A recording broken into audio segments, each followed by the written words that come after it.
It's a brand new year, which means we are all setting new goals, intentions, or systems into our lives. And many of these at this time of year, especially for women, revolve around our bodies. I have so many thoughts on that, but I think that's an entirely separate video.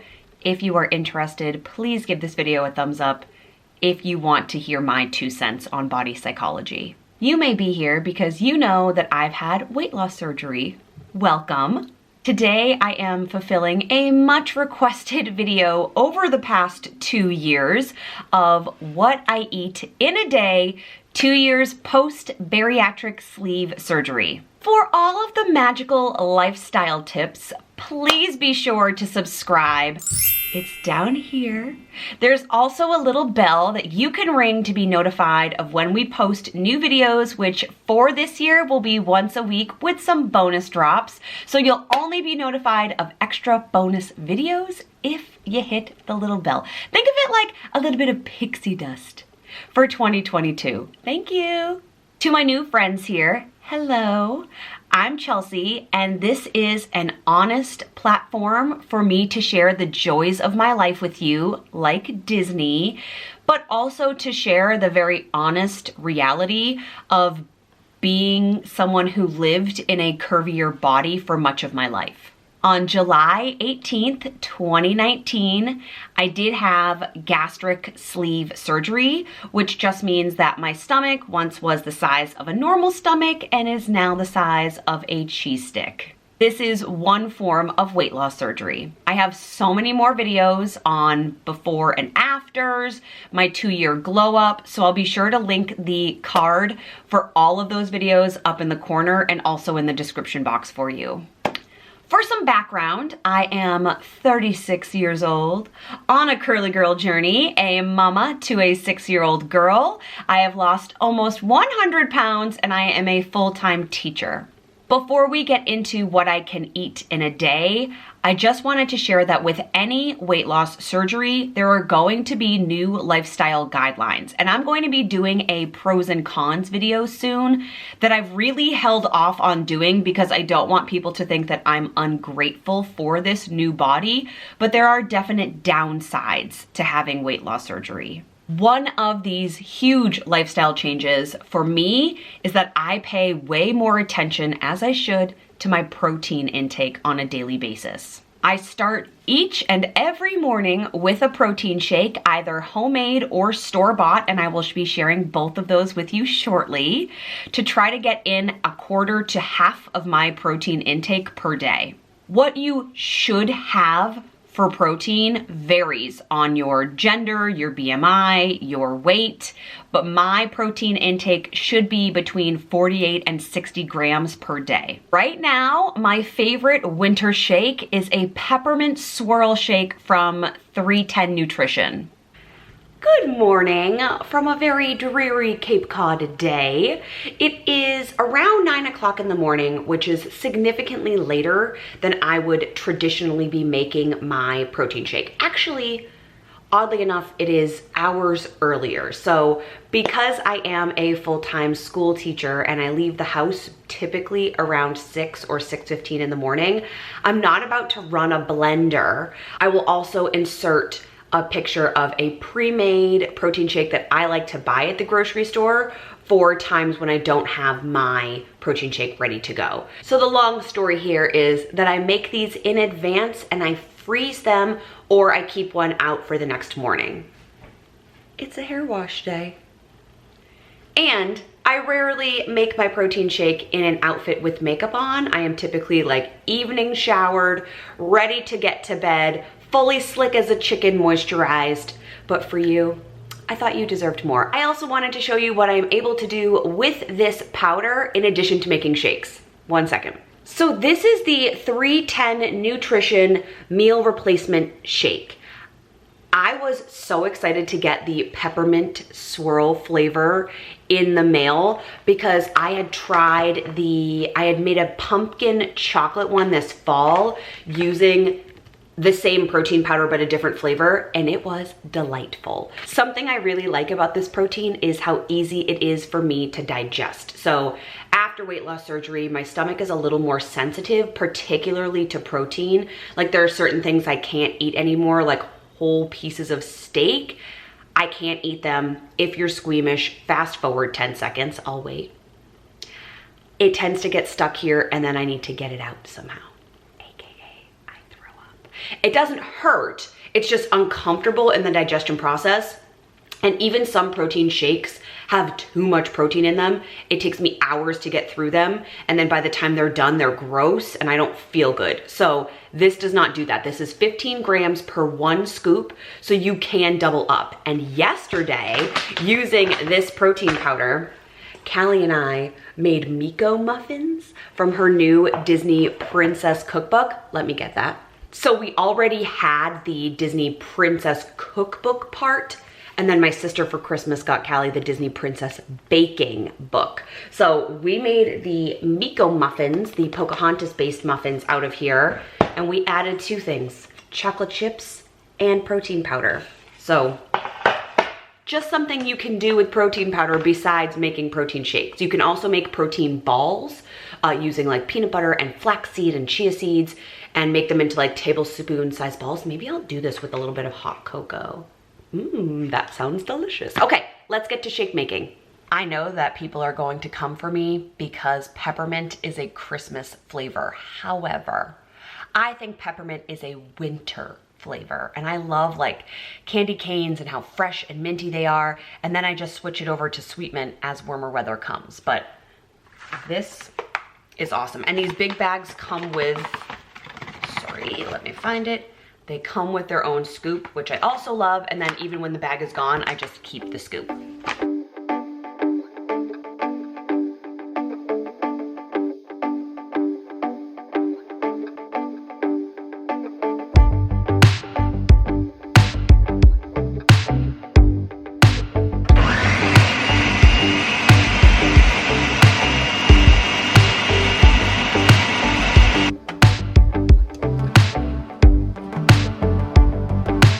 So you can see here that 1 scoop gets you much less than half. This is a really big cup. You could do like a double batch in here, and sometimes I do and I split that with Callie. Or you could do a double batch and get 30 grams of protein in for 1 setting. That's just a lot for me. So I like the one scoop, and this does keep me full until lunch. This is delicious. If you like banana, you could add a whole banana to kind of give it a creamier texture. I don't love a banana flavor, so I do half. And you could also, of course, add milk instead of water to this. This would make it much creamier and more of like a dessert shake. You could do some peppermint crumbles on top, like crushed peppermint crumbles makes me think of blue cheese. So maybe crushed peppermint on top if you wanted to make this a little fancier, but I'm just here for the grab and go breakfast. So that is breakfast sorted. And of course you could take the hot cocoa out and make it less sugary, but that's what makes it so delicious. If you want a step-by-step tutorial on how I make this day to day, make sure you're following on Instagram. I am posting a reel about that this week. I have spoken about 310 Nutrition in the past earlier this fall, but I just wanted to remind you, if you are interested in a plant-based protein, this has been my favorite one, and I swear I have tried every single protein powder under the sun, and protein shake for that matter. But 310 Nutrition is clean. Their mission, their like company mission, is to help people adopt a healthier lifestyle in an achievable way. They do have supplements and lemonades and other products besides protein powder, but that's kind of my main go-to. So something I like about my protein is for it to be as clean as possible. As you'll see in the clip where I'm making this, I am adding in sugars in the form of legitimate hot cocoa powder, but also a banana. So I like that this protein powder is both gluten-free as well as sugar-free. They are also egg, nut, and soy-free as well. So anyway, I'm going to leave my link for 310 Nutrition in the description box, but if you're starting this year out and you're looking for a way to replace a meal but still feel full, my plug for you is a protein shake. It has changed my life, and I wish it was something that I had implemented prior to weight loss surgery. I feel like it could have been something that helped me felt sustainably full throughout the day. I also don't feel like I'm missing out. Do you know that feeling, what I'm talking about? Like when you replace a meal with a liquid, you sometimes feel like you miss chewing, you miss flavor, you miss the taste of things. For previous protein shakes, I did feel that way. Like I was sacrificing a meal that I could enjoy for something gross. I do not feel that way with 310 Nutrition. I absolutely love their flavors, and they have a lot of different choices, but peppermint swirl is going to be my winter flavor for sure. I also start the day with all of my vitamins and supplements, so I'll be sure to leave a clip in here as well, sharing my current favorites. Another lifestyle change for me is my water intake. My goal every day is to drink half my body weight in ounces of water. Now, this tip is good for everyone, regardless of body size, of weight, of BMI, of weight loss surgery status. This is a solid tip for 2022. I used to drink my body weight in ounces of Diet Coke every day. This is a much healthier option. Also, a lifestyle change is that I cannot have Diet Coke. I do miss it every single day. In terms of snacking, snacking is pretty much discouraged post weight loss surgery because you could be filling yourself with empty calories that digest really quickly, aka carbohydrates. But I do have 1 to 2 snacks per day, and they range in time. During the school year, my snack usually falls between breakfast and lunch because I eat breakfast around 6 in the morning, and then I eat lunch around 11:30. So I usually, if I have a prep time in between, I will sneak a snack in. And then my other one tends to be after dinner, but the first one rotates depending on the time of the year. Summer Chelsea gets to eat that snack between lunch and dinner. So it just depends. But what I will say about my snack habits are that if I'm going to have a carbohydrate like a cracker or a wheat thin or something, I always have a protein with it to fill me up, and I limit myself to what the size or portion of that carbohydrate is. One of my very favorite snacks is like cheese and crackers or hummus with veggies and cheese. Like typically cheese is incorporated in some fashion for a snack. And now for my favorite meal of the day, it's lunchtime. Again, we'll do another video just like this in the summer because my eating habits do change seasonally, but in the winter, half a sandwich or like a hearty soup makes me very excited. I can eat about a cup of soup at a time depending on its thickness, and I can eat around half a sandwich. I can't eat them together, not yet, but I can eat them, and I can always cut each of those portions in half and then have them together. I'm hungry. Right here. That says meats. Meat? No, I meant right here.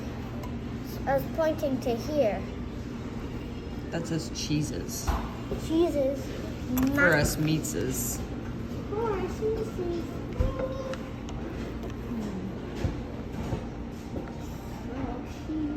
What's in here? This is a turkey melt, tomatoes, and bacon and cheese, and I'll definitely only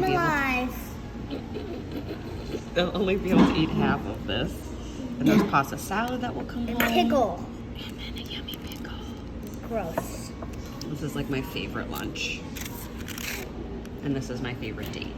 And you'll never be able to eat that. I know. It's not your favorite. That's okay, I'll have it for leftovers, right? So this is what I was able to eat. I had 2 bites of a pickle. Yuck. I had almost a full half. And I'm eating my whole. And I had 3 bites of pasta salad, and you can hear maybe. I have the hiccups, which is a sign that my body is full. And this little one was still working. I'm the slowest eater ever. She really is the slowest eater ever, but that's okay. It helps me slow down too. I have learned to slow down in my eating because I want to enjoy every single crumb of what I am putting in my mouth. Will you tell me what your favorite meal of the day is? I'm always fascinated by the answer to that question. Callie's is 100% breakfast. As I said at the start of this video, I'm a full-time teacher, I am a mama, I am a wife, we have an Airbnb, I make content for my favorite people, so it's busy around here in the best way possible, but that means that dinner has to be scheduled. There has to be a plan. I can't just come home from work and say, oh, what are we having for dinner? No. For us, that means that I am either making tacos on a Tuesday, which you're about to see, or EveryPlate.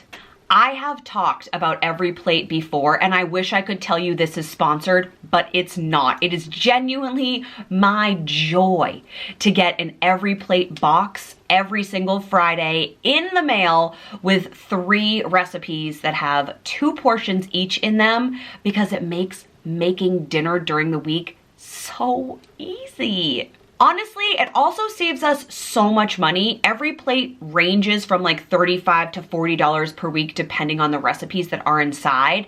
And that is a fraction of a grocery bill for us when I make dinner. Also, because of weight loss surgery, definitely a con coming up in that video, make sure you're subscribed, is that there can be a lot of food waste. So instead of me needing to buy bigger portions of things at the grocery store that we're never going to use, EveryPlate comes pre-portioned, which means that I am not throwing out food, I don't have packaging waste, and I'm saving money. Who wouldn't want that? So the way we do EveryPlate is that Callie and I will split a portion, and then Mark will also have a full portion to himself. And typically there's enough left over for me for lunch the next day. I will say that if you don't like leftovers, that may be something you have to either adapt to or find someone in your life who does post-surgery, because our fridge is a steady rotation of leftovers from dining out to nightly leftovers from dinner. Tonight, I'm going to be showing you our weekly Tuesday taco night, and I've invited my sister and her kiddos over as well. So of course, I'll be making a bigger portion, but I am going to be using EveryPlate's ground pork because that was a recipe I didn't make, so I'm trying to incorporate the ingredients. Using the rest of what was in the EveryPlate box, so it doesn't go to waste, but then I also bought extra because we have guests. We are cooking all of our ground beef and pork together in my favorite pan ever. Also, the girls are trying to come up with a dance to do. They've been put on task for the video. This is obviously much more than I would cook for just my family.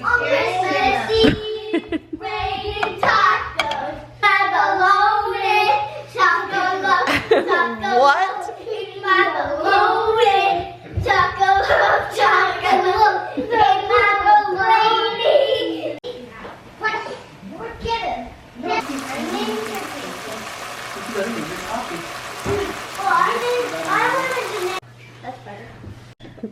Nothing says durability like old El Paso taco shells. You're welcome. If you want to see an EveryPlate reel, will you please tell me in the comments below, and I can film cooking an EveryPlate meal for you so you can see what the ingredients look like? And to the much anticipated question, yes, I can drink alcohol again. So I was supposed to wait a year, and then the pandemic hit in 2020, so I made it about 10 months until I had my first sips of wine and champagne. Now, bubbles, carbonation, and a post-weight loss surgery tummy don't always get along, so I had to slowly reincorporate and work with my surgeon to make sure I was doing that safely. There are certain carbonated waters that I can no longer have. My favorite one is LaCroix. I love LaCroix, and I can't have it because it's too bubbly. So there are waters that don't sit well in my tummy, but the thing I'm happiest about is that champagne, Prosecco, carbonated like bubbly rosé, and regular white wines do still work with my body. So it is definitely a smaller portion than I have had in the past. I have not really tiptoed into the water of hard alcohol, and I've never drank beer. I think I've had like, the only hard alcohol I actually like is gin, specifically Tanqueray. And so in the winter, I used to have like a Tanqueray and tonic around the festive season, and I just haven't. I think I've had 1 or 2 in the past 2 years, and they just hit a little harder than I'm comfortable with. So I'm sticking to wine, and I've rebuilt a bit of a normalized tolerance for a glass of wine. And on wild occasions, I can have 2 kind of spread out over the course of the evening. But yes, if you are someone who enjoys a cocktail or a festive glass or just something delicious and bubbly, don't judge me, but a good cold glass of champagne is on my like top 10 things I love most about life. Feel how you will about that, but we're just being honest. So I'm really glad that that has found its way back into my life. And during vacations and summertime and weekend evenings, it is nice to sit with my family and partake and not feel like I'm missing out. I imagine that you might have some questions for me, so if you do, drop them in the comments or feel free to email me, DM me on Instagram, like, let's keep this conversation going. Thank you so much for being here. I hope you'll consider subscribing if you like this content and are interested in future weight loss content. I love you. I hope you are having an amazing start to your new year, and cheers to us being in 2022. Bye everybody, we'll see you next week.